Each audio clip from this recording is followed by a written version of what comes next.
وكمل نبي الله عيسى أتلقنا أمنتي كو يمول كنوتا ميالن كو على كيرا تلبكير جمان لبون لا النبي موتي بنين على ياكي أتمو كتن كيرا على وما كان محمد أبا أحد من رجالكم ولكن رسول الله وخاتم النبيين فلن نلتين فلبان mbeye kafu ngani kuma fo nga sata baniti ya fo bi soma do kuma do fo woni tele nyente kirena nimbe kafu ta nyola ngani makin ngani ku sifanya alkona ayolu nati pour nyin kamal mor salon ko nyini mantara dinaka wala muslimiyat alako atasimu bihablillahi jami'an wala tafarraqu albeyin dina julo muta mobiye dalo kan alkana janjanje do kana fa mawdukar albeyin dina julo muta wala tafarraqu واذكروا نعمة الله عليكم إذ كنتم أعداء فألف بين قلوبكم فأصبحتم بنعمته إخوانا أبلا ولا نعمة برين ني النبي يوم كنتم بوتا na ameta konton la wala mu kelleti sani wulu wato sita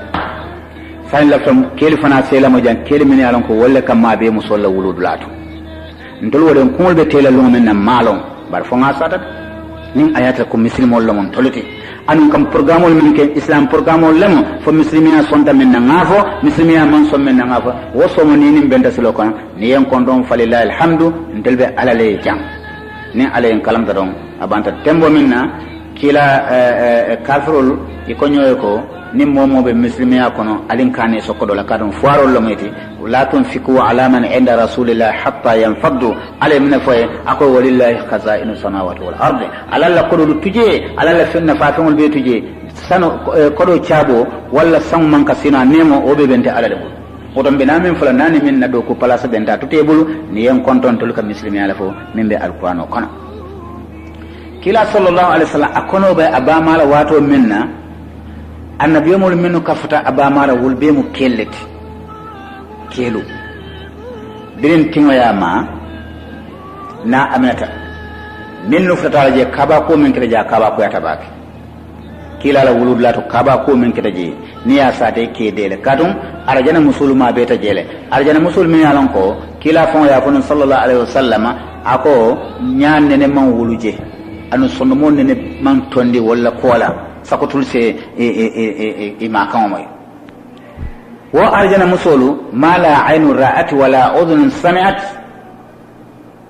wala ma beta kilala wulud lato neo fo modo lebe kaba ko ala baki ma beta je nyaadele baro kaba ko ya bete la jana kilala wulud lato mol ma beta jani wol jamano fo man kilin kado lonnal ya sabe e kon na hawa ma beta jele na hawa nun dunnim bemba adama la jamano benta bemba adama la na hawa jita nyim banko kan bar kilala wulud lato ko ama beta jele na aisat fana ma beta je anu aset mu fir'auna la musolde anu fir'auna ni musa le kanyanda non woto jamanul mambe mi man den jamane kilon la bar ama beta kilala wulud lato bar amanda woto na maryama isa bama wo fana ma beta kilala wulud lato anin maka musudo ma beta jemiana ko wo jamanu musolom wote ka fo ko safau wo fana ma beta kilala wulud lato sallallahu alaihi wasallam nyim musolu dam male ma beta je keti je sako kambandi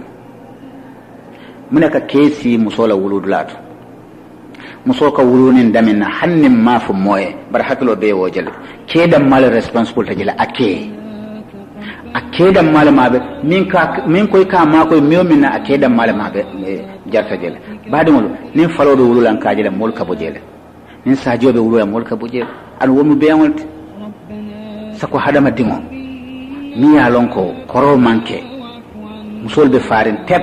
musol ka tingol muta wol karan wol be wulol ko ne man ki sikla so ko kela timuto a haramtale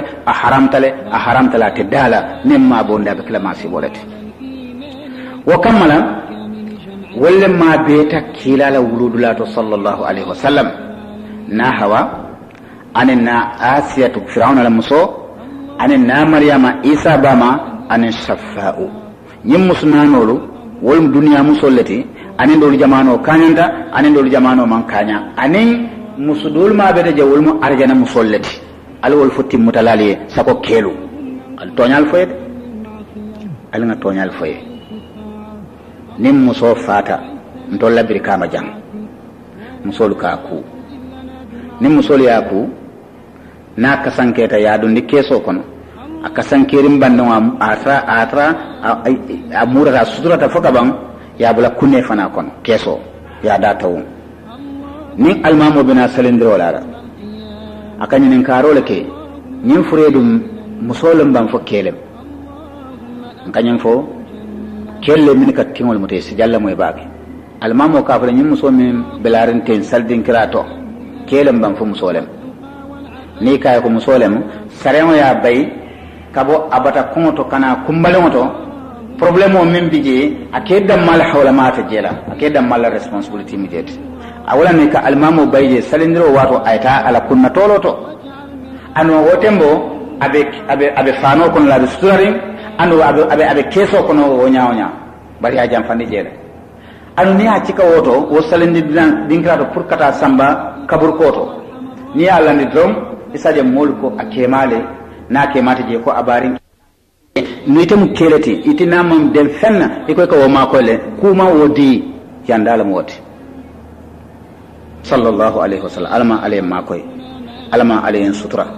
ko min ben kan nimman duwake asakenyo albalatile alma alayhi ma koy dron arkana karangal be arkana karam minna fo arkana karam salanka no wonde ma sibo be kelale babul yan kasara andi selti jam ila miro lam nyinti yota ya fayin kan tul ko accept ka ta munela amanjara ngata kilato sallallahu alaihi wasallam kilala wulullato musulu dam male ma be taji safa'u musole kilala wuluwo bankan kula kaita ko awrutale ayata wotembo afama bantale bari amama mami yalan ko wala Abdul Muttalib ti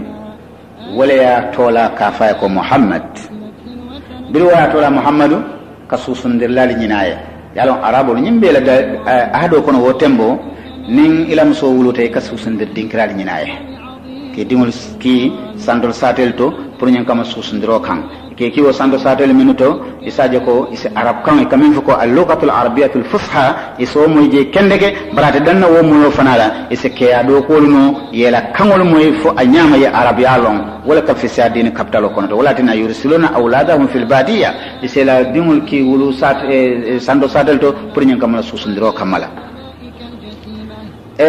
susundirlalle yo kibaro mo musulmini alon ko wotembo wala sunjol be fari nonolla yo itol fana la balobe wala bala comme nin tol la gambe jamu na musol la balobe min bala wala min business solti ani nin teklalu ani nin naki jibonglo ifana ka balwo soronon wala la wotembo ko les musol fana kono min alon ko wala ka susundiroke wala fana ikatra janjanding ka denanol nyene ke susunne bar bilite le amoy ko kures kono denan dole wuluta je bara afamati je aba madam malabe balorin iko ma qanna ma anna fil yatim ghanna'u busri yafnu hamjiya kono wanyama ako musol ko nafatin dole o susundola denan mi alon ko abata balorin afa ya fata balorin fa abadam ma anu falaka responsible falaka maradim wala falaka jorobe se jammoyde الرجال قوامون على النساء كلك responsibility ta min ka fay kan han kafir musul moyba wotembo islamo manne kan iko dimo faale kam marala ba nyinde nano famam tar balorin malum min ka fay kelni musul kan ne woto moy male be min falaji wo kamala musulman la fikataje barbiri nyin kibaro nata janjang kures kono madina kono maka kono taif katayme ko wodi num yalon ko al yatimo le ma bije bar yar fam mole be mararin ala kola wala nyanta ala ko nim be responsible la wala mu jumata wala Abdul Muttalib don arabul be yalon ala nafulo anala alfaya anala kantiya a farmansta be yalon Abdul Muttalib nafulo min babul be anto yirukun ko dane miomi be yamoy ko wala be mararin dinu wala dron musul kilo am ta ko nin tanga tambe fanka ma yalale kad be Abdul Muttalib lo musul be kritaje nin groupe dol nata ay sunju ay dinu di dola ni wa sunjo dela ata susula na gulba sunjo dela ata susula na mara sunjo dela ata sonna adu musudo ena na ya diwo fana la fana sunjo dela ata sonna wala dinu man son han mo kilina sunjo la wolu tata kurpudol fana nata wonyama kurpudol fana wonya fa atada ko musu nin abije muskilinte je dinno sonta minna sunjo susuwala ibije musfondin ke kilin sorota Saadiya kono e ka fa musoye ko Halimat wala ka tola ka fa ko Halimatu Saadiya ni Halimatu musolo mi yalan ko abulo ma ko ben musolo mi yalan ko fuar balem bal musolo mi yalan ko alhamdulillah te fana dindin dole so mi yalan ko aka susundi ala badiya to je ala o saten no to je ala kabilo ko ne ka faje ko Saadiya abodi no nyin susundi kambare ka joro mi nawoto wobi ka sino fuariya kamala anana da kanyon sanwale fe mi yalan ko sanji jaketa sino nyon soto kul koleata fala bang be on min ba be fe ate Halimat fe ala korda kono ibe labate jata fala bang la sun nono fon be kana tarela birate fana nyin dino kibaro may Quraysh afana yala fal koto nyin firin falo nyin be labarani aseleta kan ayala fano la kunt abita kam pour kata Quraysh ani musu groupe dol benta biri woli aje ko Halimat dum atana la falo kata mala kata dame ya nyen ka ko Halimat di kata men akoy ko ngadindin ne kibaro may Quraysh kono e ko ibe sulare mo la men sa susuni mfana kata wolda pour ning ayatra ko ngasoto mfana asaken na balu rawt musoli jele tala nyenna ko ametel sunjo muta akede fe ko itolle basanyol dum askede tel fe ko itolle bordel dum comme itolle bay nyimal dum itel ka fismante ata wala fismante dum be alal bolo بيده الفضل فسمانتيا على البولو اكو ذلك فضل الله يؤتيه من يشاء اكو فسمانتيا من الكا مير الكا دمبند الفون لا فسمانتيا من الكا كركر الكا دي نيولا الفون دمال كونو اكو فسمانتيا بنت على البولو يؤتيه من يشاء نكا دي مولا من ديا تاني امانجي كو اماري نوتال بان امانجي كو فوارو لا ماتي بان امانجي على دمبيتي ولا على ساتي على كونتي بكو وجوبي nse mo bonino wulo kono lon jana ngana nga kali president mo buka kuno je wala na ko yutihi man yasa fisman da don da alal bulu nkadi mola min dia tay kila ya funun sallallahu alaihi wasallam jannin kila al hadith wana ala ko inna akramakum inda allahi atqakum janni be fan warandela janni be finyimal dunna ala ko fisman tayante ala ya wala min silanta mulla min silanta alala atqakum albe kono ala nya salanonte ala nya be walla nde ala be ka jibero ko ala sidifano la nde ala be ka jibero ko al balajato la nde ala be ka jibero ko alla kabilo la alla wulunyal alla satel alla bon ako inma anzuru ila qulubikum al sondo monta ala ka wolle jube sondo mon la betia ala kon kasula walla baraka fa ko alla pare la nyinya ala kon be ko jibe kila dun ko la fadla li arabiyyin ala ajami fisman dia man dara arabun fata fin tema fisman dia man dara tibabun arabun fata fin tema ako fisman teya be ala le bulu ako kadon kullukum li adama albe botam bemba adama le bulu imo tibabutu o imo arabtu o imo fata fintu o imo jamande imo chinese to kullukum li adama albe bota adama le bulu to wa adama min turab adama dum banko walati wato fisman teya je wala na ko inna akramakum indallahi atqakum illa bit taqwa ala nya aslamu dam malakum mayat musol ko Halimati ko ta amammo kendo le sunjo susu sakoyte musole wal fa Halimati ame danko atambit kabra ni tambida nyola atata ay Muhammad denan matara Abdul Muttalib bulu ila bedo ko to je ko dato abe musol baton la be mo baton la mi alan ko o dino nyanta men sunjo susu la birin Halimati aje foka bandon ayala falo samba aya semben aya siti anata tama denkem fafuta Abdul Muttalib la ay salam robula na ñoo konton ay la problème o dante ko abi sular wodi no la pour wosa sunjo susu Abdul Muttalib kay ko musu jamal na jami'alan ko nyimman ila abalante la sunjo la malumun ya sab ay dinno cika Abdul Muttalib dinno cika aya di Halimati e sunju do min bondi pour kadi kilala kilama woto susu yara dalil la bije madin kol kamen foko kucana la kumola ka falim kila bira dinde ma amalla fi haramola aman hadume amalla fi ay mola hakodom yara wo sunjo min Halimati min folo diala dindin do min Halimati atun so kono wala ko sunjo susu kila amalla fi ay wota aya susu bira sunju do bonda ay wodi kila don wotembole denano nyewo sunjo muta aya saba aya susu Abdul Muttalib kontanta sewota Halimatu fana kontanta sewota e kambenda kaaje ko atele moti mi yalan ko wala jantana wodino susun la sani wo borde dunal no womba sani dunalu ile handi sunjo fudol be faari ile ala fitmantea ako dhalika fadlullah yu'tihi man yasha yafo ako arbaun ako idha kunna fika fala alayka ma fataka min ad-dunya hifdh al-amana wa husn al-khaliqa wa sidq al-hadith wa iffatun fi at-tu'ma kila le nyimfo sallallahu alayhi wa sallam kila ko momo sela do mo fen hakiltu ikamen do mo halaliyata laban walla aman halaliya ikamen do mo italamba walla tanti ikamen do mo adatele walla amande nyinne kummayata hadama de wala balwo kono bare to ya su nyaawo nyama ya do mo itila do mo bikana balam kanya wala fayla dimbal fana ka balwo wala haramu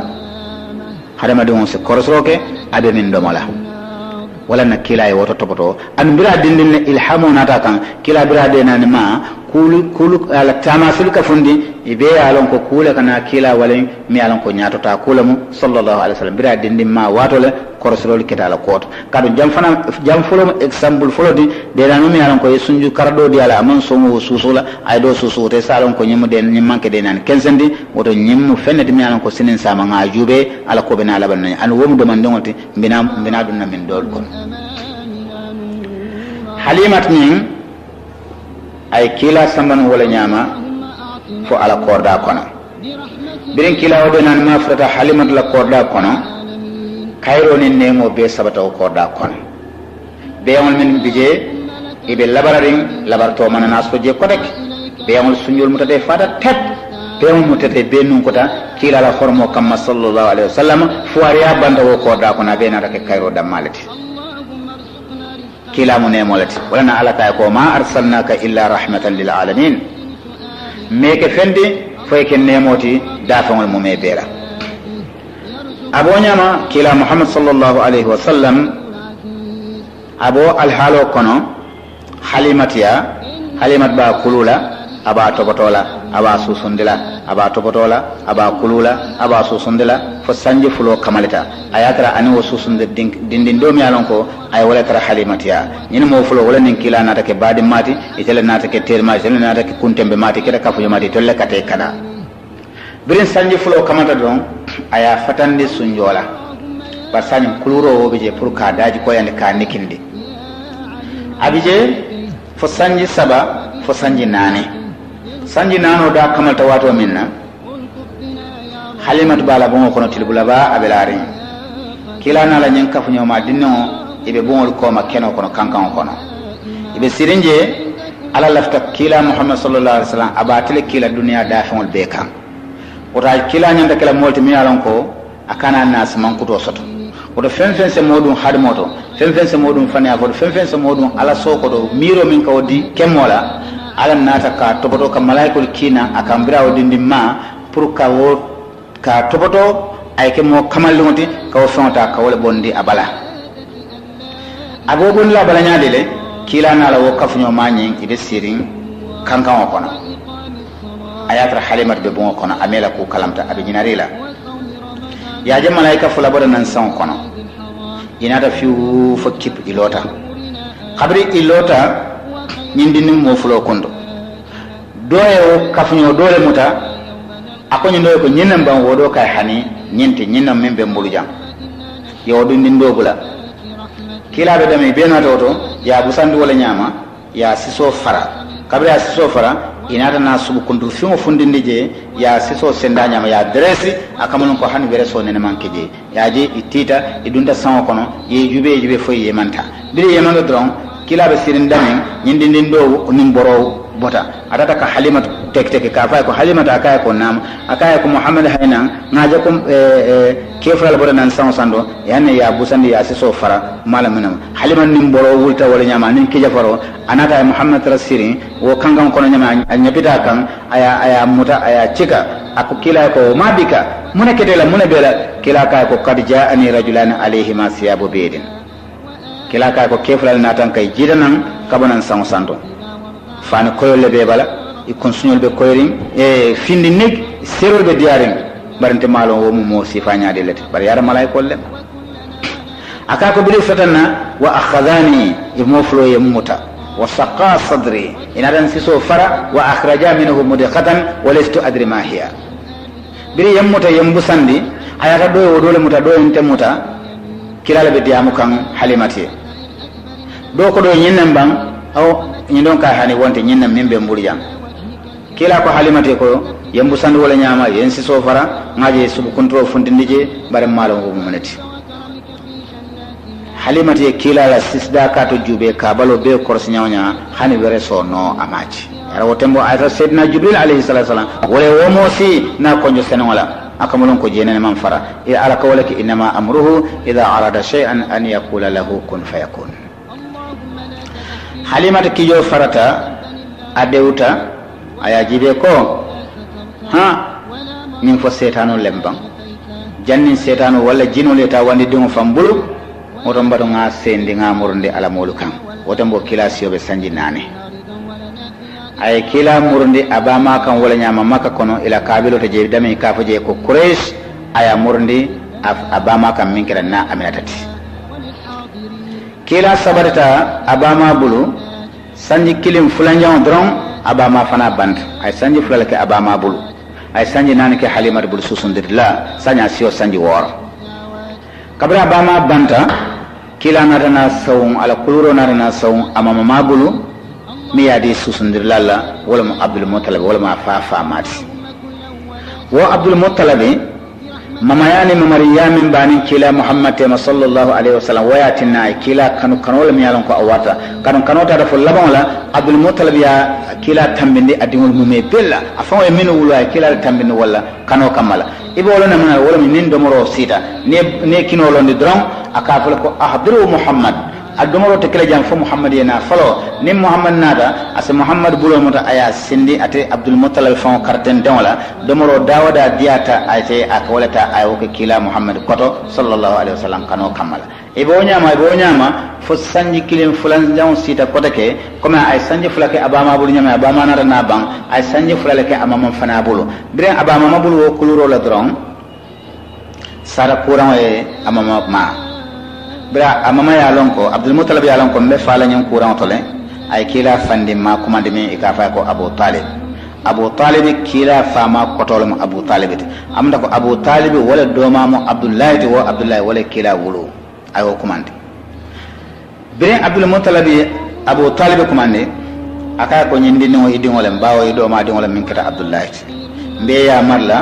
isa tokoto ya kulu ndela ta kola ndela fa kola isa mara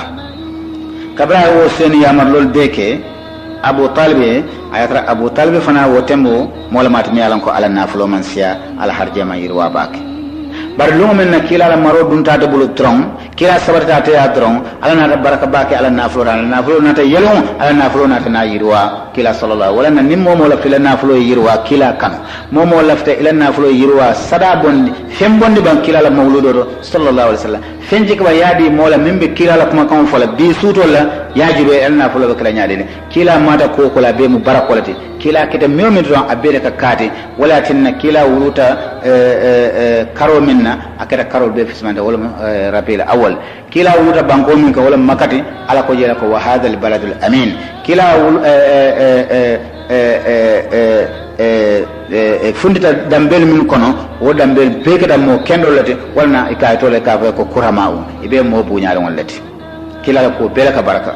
tumando ni wato ya dinna ate mata kol min la fay be kadata tumando bije nsina nimbari on sekata wala bake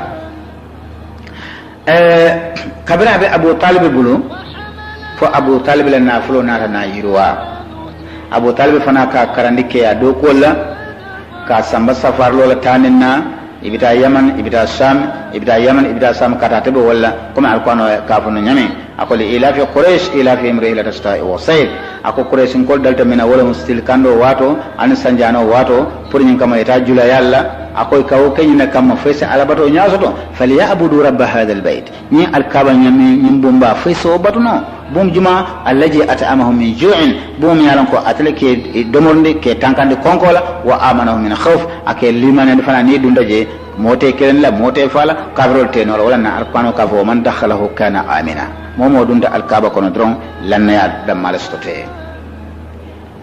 abi talibi atafana kata samni yaman safaro anin kila muhammad kata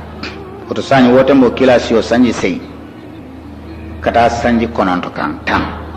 bawo ay sanji nan leke halimati ya susundirla waya morde abama kan ay sanji fulake obala kata sanji woro wo fana asawunta amama ya min kata Abdul Muttalib wo ya kulu sanji fula wo kata sanji sey anata na sanji fula leke afande mabulu min kata Abu Talib sanji fula o sa amunta ko kilasio wo tembo sanji tanne wo sanji tan o kono wala wo sanji tan kambandi ya kono lun surata be wala nan safar lola anin anyim fanding ifrata dube mo dola ayata tilo kandita ilafta ke fonyandi ibadata konko yemta min do ye mota be fonyandi wala ibe fonyandi wala labe do ye tarje wala be nyin kirisano lamu e ka fa ko fada wala tara wo wulo kono ayata wo fada ayala kitabo karam bake aya faham akoytala aya long anda ka baro kona ga sontala comme ye fen long nyame ka bara ay bible long bake aya karam ano ay kuma kawo kuma kanje bible kono aya be hakiltu hanfo bible kono lalbi je miyan ko wolu ne hadama donje ka sute ko nyimmo annabi amolti wolbe bible dawda aya belong aya crime aya tanka wo fada ika tole ka fa ko buhayr akwano kaye ko muhammad afay ko sanyin tonya natale faniyani burkatale ano halalo ni haramo akoytale fer jumale akoyndi wala kila muhammad sallallahu alaihi wasallam atala koyndiro banko kan janotije ate kandindila abe sumiyari mbare dinkira bebe koyrin abebe faram pansrin nimmi yakumin ke kana fa ko malon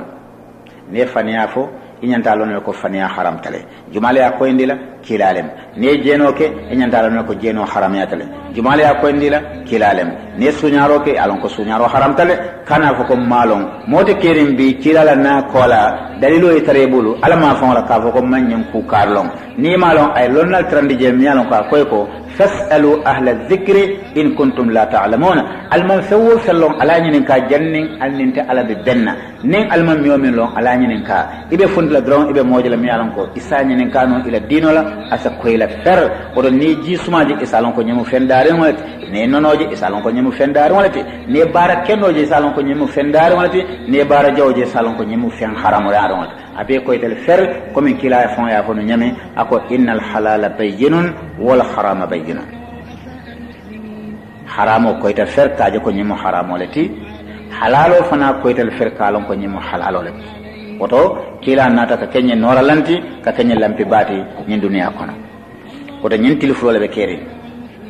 shamsu samai wa shamsul ardi tilo min be santo anin tilo min be bankoto bidi amobe kerin tilo min be bankoto wolum kila muhammad sallallahu alaihi wasallam kila muhammad sallallahu janna binalan kan jannin abe wulula kaba ku jamal leketa wo kaba ko dolum nyinti wolum kila jannin abe wulula ayata ko ala yala noro le folo dada ala wo noro ay wo sabatin li dinkral to dinkram yalan ko wo dinkral wirkin tayar malti wala sukulal ka ko min karimin aba'uhu qurama'u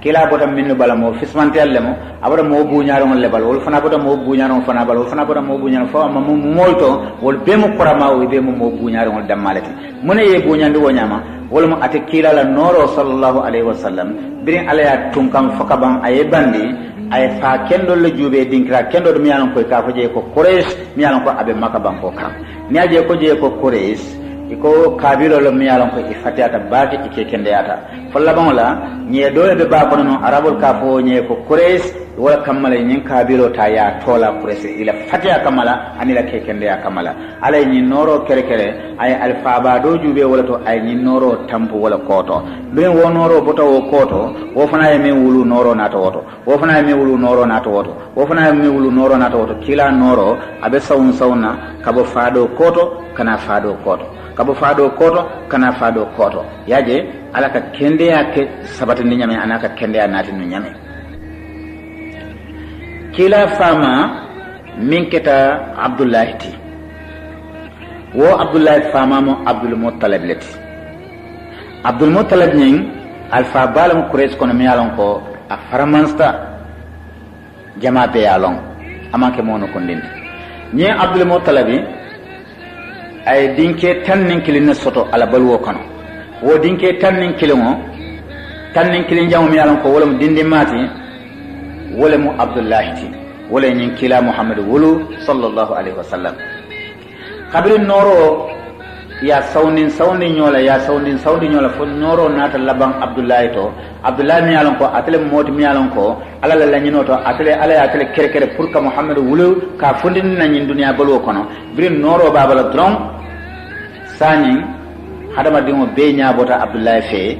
hadama dimo be la jibe rol lota abdullahi kan ñaabo kam fenne babala mi yalon ko wala ya wolorndi fenne babala mi yalon ko wala ya ñeñandi wala ya malamalandi wala noro ñi fundinda bala wala kila noroti sallallahu alaihi wasallam fo ajarta wotembo quraish kono musul lafita dingo membe ñing abdullahi bala kilo kilo lafta ate sa wulu bara aba wulu la ñaadile wala ñi ko futuo e tambi anen abdullahi tema bara hanna ka ko futuo man tambi anen abdullahi tema bar kilo lafta asolata abdullahi la anas tambinin barala baro min satana wonoro min be abdullahi bala wosa sawon ate bala hanne ayata ko wo muso man jeno kerekere wo muso man la fi jeno la wo muso jena ko mantra ala hakilo kono bara ay fenne je abdullahi bala min jarata ay fenne je abdullahi bala mi an ko alaftala adada fo labon la ni lafta fon la fo atammita labon ibika soto nya jubeje anu kila muhammad mi an ko anyanta na la nyin duniya kono ala te sonna ay soto ni wo soto nya sifala sallallahu alaihi wasallam ala ya tangala aya sansan aya tunkan fana musole abdullahi batandi ya abdullahi batandi nyaanyadi wala mu kanoma nyin kamala ko fenne babala isulata walla abala barbadi wolo ibina lonna ko tembo mena nyim musolu kaje ko iman sola jenola iman sola ni abdullahi ku kabu tembo minna abdullahi yaje abo batamin kono wala na ko kilana ta pour karandirolla femfe nin ayatra ko nafultiyo la miti palastio la miti man sakunda do kula la miti almamo la miti alkal la miti bang ustaso la miti bang bare mu kulati duniya kono banko kan wala darajo dila isalon ko alake testela alake jarabile ni melo wo darajo abe yankan katla ni jella ni ayatra ko wo darajo nate ni nafro le ma fon la bang wala anata ni masala ma fon la bang wala anata ni musolla karola wala kella karola bang wala dinni wala karola bang wala anata da fon la karola nyawonya nyama ni bo darajo kono don sanye inyanta tankala je nyaade iso hakiltu wala minti ko misali fe darajo dole be bul miyalon ko harje darajo lam nafro la karola fa ayatina musul me famutano ila karola sanye je alake karandile comme kila fama abdullahi ya kenu nyame biri musol ya noma ay munake atada mus kendo le nyene pour nyin kamala asetanka wo jalola wora nibe wo kono alake testele ni tiamere la darajo lam ila kunna ko alamde alako innama numli lahum liyazdadu isman ni ajen ketu wo nyama kala fe la junubo sia ila yankan kato sia fonte ala ngi domon muta fon nimbulo sitele lo menna mana yankan kato le ka yankan kato mi alan ko awarta baake oto ne darajo je kay kana mira fo min kensen na moti kana mira fo mu yanda rawalti kana mira fo mu tulun nawalati askeno wolo mi la yankan katrawati abdullah bin musoliya no mo nyama prina e ku tamande ye noro min jabal pour wo se sawitul balay sa wulu ay munake atata kabila kendo kono je ka alfado dim muso nyimi mi ikafo ko wo alfay ko al wahbi o wahdi muso mi kafay ko aminata abdullahi tata wala nyimi nin silola comme ala laftala no nyami futu nada sidini mo flo tema wala mun na aminata kila bama anin abdullah kila fama birim futu sute tema alama ala ya tonye doron wo noro membe abdullahi balanon kunun konun sani wo noro bota balale asawunda kana murunyi muskendota wala na aminatati wala kila konota sallallahu alaihi wasallam kabir musonyi kono nyinta wo noro membe no abdullahi bala sani asawunda na aminatale bala wodo jibero membe abdullahi kanno sani wo jibero be abe sawunda ke kunda muskunda abe kan na aminatale jube sani atambita dawda musol nyaabe boronga fe atambita dawda keri nyaabe boronga fe atambita dawda hani dafengol bele ka kontane min yalon ko niyo tela kadum fenne babal mi yalon ko dafengol bele bina kanula hani doko jarol bina kanula wolam kila muhammad sallallahu alaihi wasallam na amnata ni noro bita nabina ani noro bita anabina kunun ko musol men ka abdullah jibenu sani bika jibenu kodeke kadum fenne babal mi isulata walla iman sola abdullah jadola iman sola abdullah famala fenne babal sulata non wala pour ñin kamay se din kendo wulu momo la balwo ko ne saka de din kendo wulu iba kadal nyaade le pour din kendo wulu wo isa ko ka fo be alal bul hani karado be tele bulu hanna tarabe ala bulu ngamen fa kon tele nga wulu fenna mun dada fente wote sariyan to kila sallallahu alaihi wasallam ako kullu mawludin yuladu ala alfitra wuludin de wuludin de abe muslime malakana abe mo kende malakana ako fo atuta la wulula flola walla ba falin nyala itola daji ko nyimbe kuriyari nyame walla ya falin daji ko kendola comme tel wulula la daji ko nyimbe kende yar no nyame wala nako illa anna abawayhi yuhawidanihi aw yunassaranihi aw yumajjasanihi wulula le kake wo nyama ikela kato damolake anun dingo ala beteya ka summunala wala mu ifam la sutro kenya hani kafiriya wato la jahiliya wato la ngaji quraish kono momo kala fi yedim ba katan wulu iba wulula nyaadile wala mu ibe tama selle jibe lam yalan ko din kendo kasodon nin tama se mina karum din kendo le kumata annabi mul be kilo kile namna dingo dan la kablo la alay comme nabi la ibrahima ko alay ko rabbi habli min as-salihin alama alay so dingo lam yalan ko akade din kendoti zakariya be ala dan la wato menna ako alay ko ij'alhu rabbi radiyan alama aya kenya dunya dingoti imaje kadwa nyame abo nyamale kila muhammad sallallahu alaihi wasallam ko ne hadama dingo fata ala baro beele ka kundu fo bara dantan ikaw baro mu jumati ako sadaqatin jariya aw ilmin yuntafa bihi aw waladis salihin yad'u lahu din kendo mi alon ko aka duwa ala wulula ayatra abe kaburo kono wo din kendo la duwa nyen ka fatale imaje wo fana din kendo foje adara fo jahiliya wato nim musul wulute ke dingul tola yiriba katamalla yiriba anu wonte asriti non kafiriya mu nyawnya bare tama seri kamala koydi on seke ko femba ka don nyami isa tola nye bala isa tola kunu bala isa tola femba ka don don pour jiki kamma idi on seke no wonyam bare musomi ita wutu kalo damma be bant ita jala kenson la kayai wato wati sirfante te bala ibe dum wo wululat abe sala ba bare min be na fala be se katte fay mi yeto wululat iko karle dingo almamo ta hane iko karle dingo musefo ta hane wala tare dingo dibitete wo alhalo kan wata kala de ala famole wo sign akon nanyin banko akon man sawnin banko da chakano kamma man sawnin banko da tulon kamma ma khalaqna as-samawati wal ardi wama bainahuma batilan man sawnin banko anin fewo fembe sawnin banko tema alakum ma da chakano kamma ma da nin sobe ya balla anin kuma ya ba ako to sawnin banko nabe lorin ako jumalle nyanta marala dunia mara mansul kono lonnali kono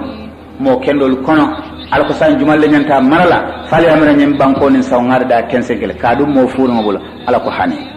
ni momoji ya marandi damina dron isalan ko alale ya kere aya marandi jela amadi ala chakano kono o mari manke mo furu ni ko alla kari wala to mo ya ke dibitete isalan ko akoroso ko mo kendol ma alabika banko di mo kuntala ni ko adi sefol mo kendolem yenyin ku kadi alkalol mo kendolem yenyin ku kadi almamol mo kendolem yenyin ku kadi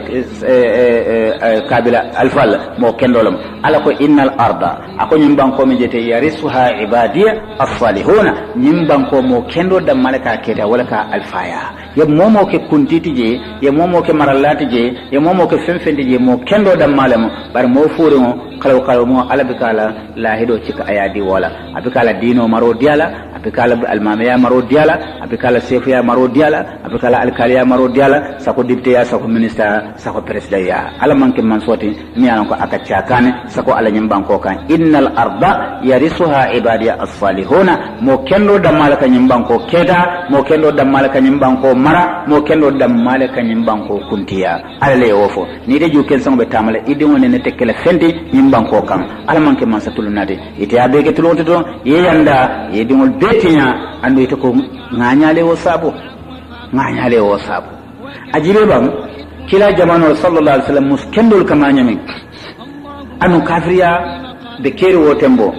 ike dingol tola femba kadon la nyinka mai se femba kadon lu folla bon la ajarte ye kila noroje abdullah bala wato menna muso lafte sa wulu muso lafte sa ko ndin kar wala mu nyenti karle dingo katambete muso be lafta wala atin fonte la saintal intel sain sunkude nolu wala malafi wala man care ni tel fon baluta don is okay abanda bare be me wulula iman sola wala anu alako ako albaladu tayyibu yakhruju nabatuhu fi isni rabbih wallazi khabsa la yakhruju illa nakida sungudun nongol se balafa e be min wulula sama alfalu wolu bamañol mañana tarala lore bedo kanka kel kawal wol bamañol mañana tarala bedo kono enen do rosolu enen sikare tol baraken sawon ndo wala nyanda sama wulu asa te kotota itiya fil dunya kono ati yantala ati yakalla abe kulay la abe kala man tara kala kan barama la munake ayat raytul ma sababoti ite kotota ite de banku marala ite de fenna fala yela sunkuriya bele kasara ite o ke ni diati bara ayatana non e be tinyaro kan la jannala ima kalamta ngabala fannu nyoye kono to diya dam mala yatinna ndam mal kanyen fo nyoye ten nan fan sutura le kumayata bete kabrin na aminata ay kila konota sallallahu alaihi wasallam musol ya sute ya kalamta ya jako mbe solaren dimo min wulula abdullahi bala yara aminata le kanyetala wona aminata biri ya jako ay kila konota kures kono musukkeme miya sain ko itelto wulula kotek itili amira ko itili aje ko la wuluwote nafa kala bawe be sulare mi wulwole ma wulu ale kende ajube jamu miro lati wulula al mumebe itili be la frindin sifa mi wulwola ya je musdoyo konota woni ko yana kiliya kamala dule kali yella hedo ke ko itelto wulula aman jare tele wulu kotek wodi mo soto baliya kamala wo musu to ma dol wol be kurantale kila wulu baliya kamala bar kila a wulu baliya ka kuran a jartalad a jarta baki kadi kalon minna ko kila mu dimba ka donde e kalon ko fen nin ayata ka tele mata nin kila la a be fismante ko tembo min ala ka fa sukulala ka fa ko min karimin aba'uhu qurama'u mo kendol de ma bado wala kila dum fana mata fen a bele ka kende ya ngamira kuma kawo bina futala wotole inshallah nin ayata ko wato ya dinna kila kalum minna ko tonya ni ma wulu a jata ye kuran ko min wo musdul kuran da nun nyame anane soro no alano mun yo kendo mi alon ko ka fa ko na aisatu be kararo la ala bungo ko nin mesendo la mesendi kararo sudo mesendo jolontama kabra mesendo jolonta ay sondolota pour que mesendo ni don fonyo e sondolo nyi fana fa bar ayata wo tembo kila bina kan kabala bungoto abina na aisatiya birin kila fata bunda do dron kila la noro abe malad na komin tilo kamalo no nyame kila la noro bira lota bunda do dron ay ala noro e bun kono be fanondi musunno mi alon ko abala mesendo nyi la min kira la no nyoti min kira na aisati ay mesendo hayna laren abe malamaren walla be ay mesendo tika ay kila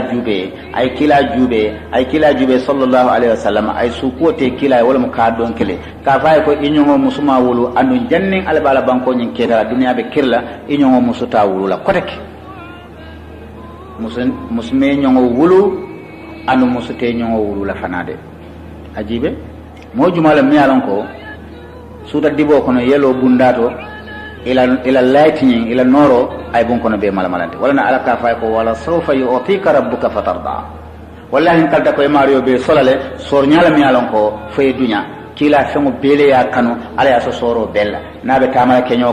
kenyo kammalu pour kila simo dun kenyo kono ni tata kenyo kono ite kila sinno taralje ninte bomina kila tambat nin kila tamata bero kan bere konko be jari nyaminya be bambandi nyamente ase foya kila sin dabato kodo pour atella fila ay kila sin dabato nyin jane ni tambira nin kila tambira bero ni tata jedo ise sila kila sinno taraje nin kila be tamakan alota doko min kan nyama jaro fewo fen ike be mo le babula ko subhanallah ni te be tambila nyin tilo kono be samin do ten ni era dube mo jube e be la ni jela tilo lote kan ay ni kela nin kila tambira tilo kono tilo be malar te nyaawo nyama nin kila tambira dron kila ka ni ke tilo la ese tilo ni haynan jana ite kila la ni jela sallallahu alaihi wasallam wo annabi mo le be mbulu binka wala ko nya kaja ki soni ne mo baye walakin ajarta nin muslimin ma wulu ajarte ye kuran tembo mine man kila wulu sallallahu alaihi wasallam birin kono benna aminatalla aman kila wulu folo ayatara arabul dalta nyinna safaro wolum julayati kata sam banko kan ani yaman banko kan andi kabo makal kata hanfo arkana ayo nata jikki sedeya wala ala ko li ilafi quraish ilafihim rihlata asta'i wa sayf falyabudu rabb hadha albayt alladhi at'amahum min ju'in wa amanahum min khawf ala ko quraish kol la dal ko quraish kol dalta minna wala min wila mechoti wala mtirikandi wulo anin sanjani wulo wala mtirikando e wuli yata bayma wala julayala anin sanjano wato ikara yaman banko kan kila fama fana tarta wala nyama wotembo kila kono be abamala maka kono afana wuli tata da wo julayala sam banko kan bira firo ke fo abanta amurtanan kana nimbandina la ala taka kundu madina kata ala baringol kondonje na baringol kondonje ay na seyna maka kono bira fata madina sata kuran ya ma woto wo kuran ma mera don afata je ayata ko kila kono baba mala ma wulu folo oto yarfam kila afama bandale ayata wote mbabe kono kono ama wulu kila afama band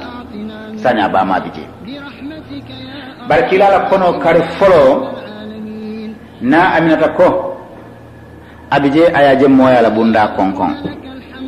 bra la bunda konkon ay o mari bismillah na amina tele be diamo la sanye ako bra ko mari ayaje anada ke kereti mi yalon ko abara jato be senyari asero be diaring kun sunyo be finding aya nyinen ka kemul ngobe nyaari mbaki akay temu jumalat woke kay kon temu alala annabi o moti mi yalon ko wala nabi lay adama alayhi salatu wassalam ntele mo woti ako adama kay ko natal pour kané senandi isse wondi kané kondon ko tele dafol be fismante ya duno mo kono bela jang wala fisata dafol bet biro wo fay waya konto wala wo muruntu kono karfula jang don mo do fana nata na konton ako ite fana jumalati wo kay kon tela ala annabi mo tumi ika fay ko 6 telo nabi la 60 wo fana kay ko mari aminata ise sewo ye kontane ye kono la taja mi alon ko da fongo be fismante yari mo da fongo mu me be mi alon ko atele e be nakila da fongo be kan ye wala kono ta wo fana ta kono kar saban jang annabi am do nata kan kono kar nan jang do nata kan lulu jang do nata kan woro jang do nata kan woro la jang do nata kan fo sey fo kono to nyini be kilwo kilin abeka alala kondondiro itandala ka sewondi fana ay kono sifa minta ani wodimo sinin nyaatilin ko mi wodimo wali wodimo binakala duniya kono minti wol be wala koy ndala ayatra ko ama wulu folo ni annabiyomu sewol mu me be annabiyomu labamo wala nabi la isa alayhi salatu wassalam wala labantan nala kila kan wala keta kar kononto jangoti andabe wulula wo karole nabi la isa ni annabi mudul fana be men sata ya afana wala faye akako ya aminata ite aminata ite sewo ya kontane ite le kono wulu kono mi alon ko da fon be fismante kono yawla wulu wala muhammad yemo le kono taja mi alon ko atelam annabi mu labawti nata kita nyin duniya kono annabi mu kotente kila kotake nata kita nata annabi mu dota no masatala nabila isa le ofay an nabila isa hanbirin alayati kilariya moti ala moliya ay kilala kilariya ro dantele ayate fawta dante anata bulata min no nabila musa ay fana dante lafta misilme groupe dolle be keri wo islam kafol fana ko arkano le be bulu anu niwo ayobe wo arkano kilon la kono wala nyinti ko lafta jam mo sela moy ni hakilo la baki baki nabila isa bira fada la molla bani israila kono akoy ko ya bani israila atil bani israila kol inni rasulullahi ilaykum nte malikan kilare amolati mi alon ko mbotana alale nte kinan kanalikan akoy ko musaddikan lima bayna yadayya jannim ben kilare ro dantela folo mbetto nyaayandiro kila annabi yom domi en saba ala kitabo mi alon ko akata tawrat mi wol folo to nyaayandila kaytande ala ko min balbul to nyalamo wala mo ala kitabote ñina mutilongot akoy ko ndum wo mubashiran mbal sewondi la kote ki ati isa la kadiyam akala mole ko mbal sewondi la kilariamo do fana la nala isa ate ala kilariyaro dante ay nabila musa la kilariyaro dante ay kila muhammadu ay fo fana la kilariyaro dante ala mole wo manki kilati wo manki hadumoti wala mu tiloti an wala fana mu annabiyo mayati wala ko mubashiran bi rasulin mbal se wonde la kilariya mo dola nala wo kilariya mo do to atonde ismuhu ahmad atomo ahmad la manke ahmad kadiani wala ahmad pakistan wala ahmad fenka ahmad wala min kila muhammad sallallahu alaihi wasallam ibaluna minalakum wala min kila muhammad tembo minna ko wobina lal ka atomo ahmad lati alayhi wasada ko falamma ja'ahum bil bayyinati bil wa muhammad nate kanin dalil koyole nate kan wala mo al mu'jizatul bahira wala mu'jizatu koyol minalon ko ka annabiyo mo tonya yande ka semmet yande ko alale yaki wo mu'jizatul inshiqaqul kamar bijele qur'anul karim bije kata mi alan ko kutol diamutay subjon krimol diamutay fars jinyal jata wo kilala nala kamala furisum ko la dimbal min bika bay be fata kilala wo nala kamma sallallahu alaihi wasallam mo kanatulun kilala ko do la dia kanatinna ibe bulala pre banko kan ibe ko mo be fala nyinna fulo ale ndandalale de ako innama amwalukum wa auladukum fitnah kodo ni nafulo kodo anal dingol nalla musolu e male jarabolte de kebo ni la dino kan ifama e selo min te fanon kuta kafun dindi na ila banko kan sansan wo kafo e prakasindi ay bondi la wo dino kan kodo kama kodo min bika sotono kodo alladhina kafaru yunfikuna amwalahum fi liyasuddu an sabilillah ako fasayunfikunahu thumma takuna alayhim alkhasara thumma yuqlabuna ibe kurkula ni bankun kan bari titala no ke bay dron comme jine bi sawaye bay nyami inshallah ni al sonda e telefona be bola bankun kan wa kammala nabila isa atele ko na amnate ko yemmo kono ta mi yalan ko alaba kila tele be kere jaman labon la annabiyo moti banne ala ya ki atamo koten kila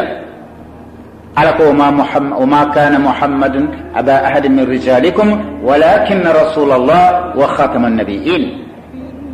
fulonna tinyin fulaban mbeye dem mbeye kafu ngani kuma fo nga sata baniti ya fo bi soma do kuma do fo woni tele nyente kilena nimbe kafta nyola nyima ken ngani ku sifanya alkona ayolu nati pour nyin kamal mol salon ko nyini mantara dinaka wala muslimiyat